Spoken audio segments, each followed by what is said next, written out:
بسم اللہ الرحمن الرحیم. ناظرین، وی لاگ نمبر 111 اور آج کی تیسری قسط آپ کے سامنے رکھ رہے ہیں. پیج ہے 98 اور جو ہمارا ہیڈنگ چل رہا ہے وہ یہ چل رہا ہے: نبوت و رسالت کی چھاؤں میں غار حرا کے اندر جبرائیل وحی لاتے تھے. آغاز وحی کا مہینہ، دن اور تاریخ، یہ ساری چیزیں چل رہے ہیں. حضور کی ولادت نبوت و رسالت کی چھاؤں میں، یہ ہیڈنگ ہے اور پیج ہے 98 اور وی لاگ نمبر 111.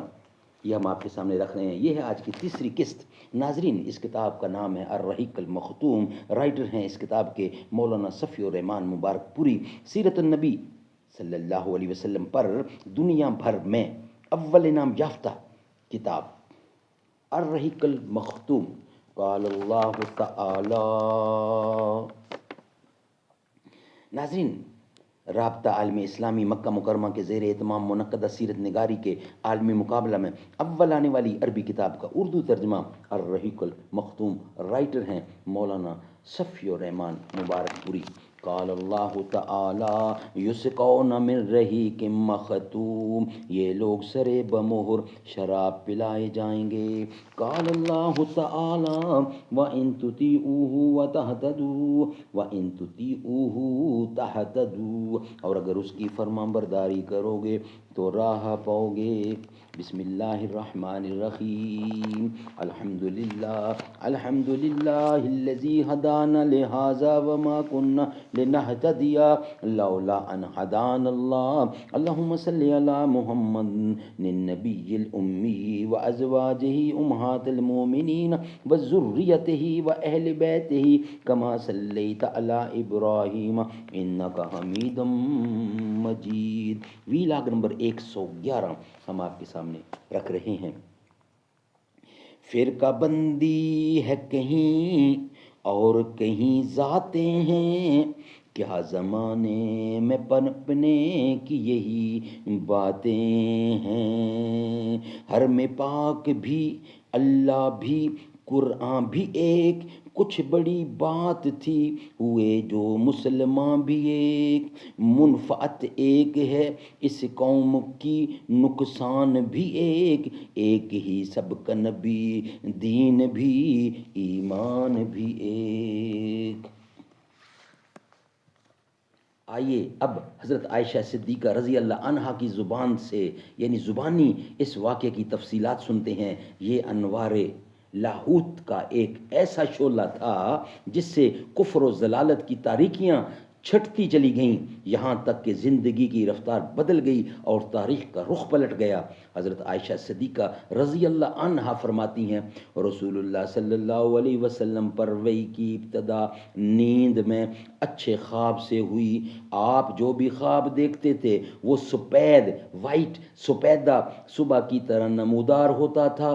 پھر آپ کو تنہائی محبوب ہو گئی، چنانچہ آپ غار حرا میں خلوت اختیار فرماتے تھے اور کئی رات گھر تشریف لائے بغیر مصروف عبادت رہتے تھے. اس کے لیے آپ توشہ لے جاتے، پھر توشہ ختم ہونے پر حضرت ختیجہ کے پاس واپس آتے اور تقریباً اتنے ہی دنوں کے لیے پھر توشہ لے جاتے، یہاں تک کہ آپ کے پاس حق آیا اور آپ غار حرا میں تھے.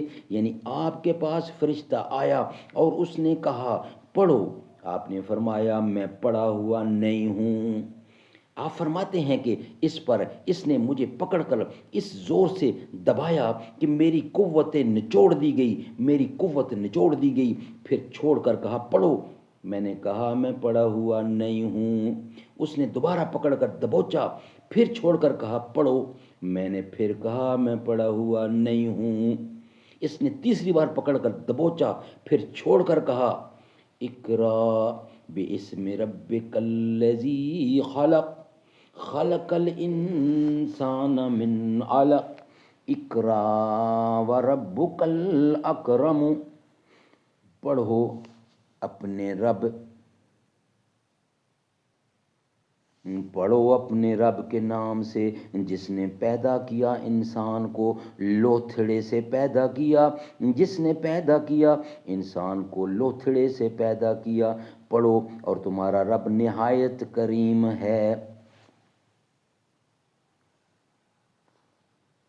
ان آیات کے ساتھ رسول اللہ صلی اللہ علیہ وسلم پلٹے. ناظرین بقیہ حصہ انشاءاللہ نیکسٹ ویلاگ میں ہم آپ کے سامنے رکھیں گے. یہ ویلاگ یہاں ہی بند ہوتا ہے، یعنی کہ نیکسٹ ویلاگ ہمارا ہوگا ویلاگ نمبر 112 اور چوتھی قسط ہوگی. بقیہ حصہ اس میں ہم آپ کے سامنے رکھنے کی کوشش کریں گے. مدینہ ہے جہاں پر سید ابرار رہتے ہیں، مدینہ ہے جہاں پر سید ابرار رہتے ہیں. دل مضطر ٹھہر جا یہاں تیرے غم خار رہتے ہیں. مدینہ ٹھہرنے والے ادب ملحوظ خاطر رکھ، یہاں پر سب جہانوں کے بڑے سرکار رہتے ہیں. مدینہ ہے جہاں پر سید ابرار رہتے ہیں.